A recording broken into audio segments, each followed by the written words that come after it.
തിരുവനന്തപുരം കോവളത്ത് പൊളിഞ്ഞ നടപ്പാതയിൽ തട്ടി വീണ് വിദേശ വനിതയ്ക്ക് ഗുരുതരമായി പരിക്കേറ്റു. ഡെൻമാർക്ക് സ്വദേശിനി അന്നയ്ക്കാണ് പരിക്കേറ്റത്. അന്നയെ ആശുപത്രിയിൽ പ്രവേശിപ്പിച്ചു. ഹാൻസ് ജോൺ ഉണ്ട്. ഹാൻസ്, അന്നയുടെ ആരോഗ്യനില എങ്ങനെയാണ്? എപ്പോഴായിരുന്നു സംഭവം?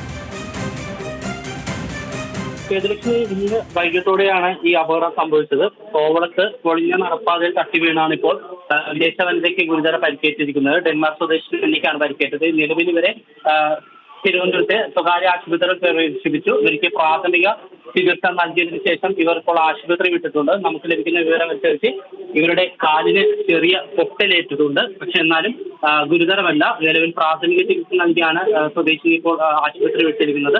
നമുക്ക് ആ ദൃശ്യങ്ങളിൽ നിന്ന് വ്യക്തമാണ് ഇവർ കാലിൽ തട്ടി വീണതിനു ശേഷം പരിക്കേറ്റതിനു ശേഷം ഇവരെ നാട്ടുകാരും ലൈഫ് ഗാർഡുകളും ചേർന്നാണ് ആശുപത്രിയിൽ എത്തിച്ചത്. തന്നെ നാട്ടുകാരെ മറ്റൊരു കാര്യം, തുടർച്ചയായി ഈ ഭാഗത്ത് ഇത്തരം പ്രശ്നങ്ങൾ ഉണ്ടാകാറുണ്ടെന്നും നടപ്പാത അടക്കമുള്ള കാര്യങ്ങൾ കൃത്യമായ രീതിയിൽ അധികൃതർ പരിപാലിക്കുന്നില്ല എന്നുള്ള ഒരു ആരോപണവും നാട്ടുകാർ ഇതിനോടൊപ്പം. ശരി ഹാൻസ്.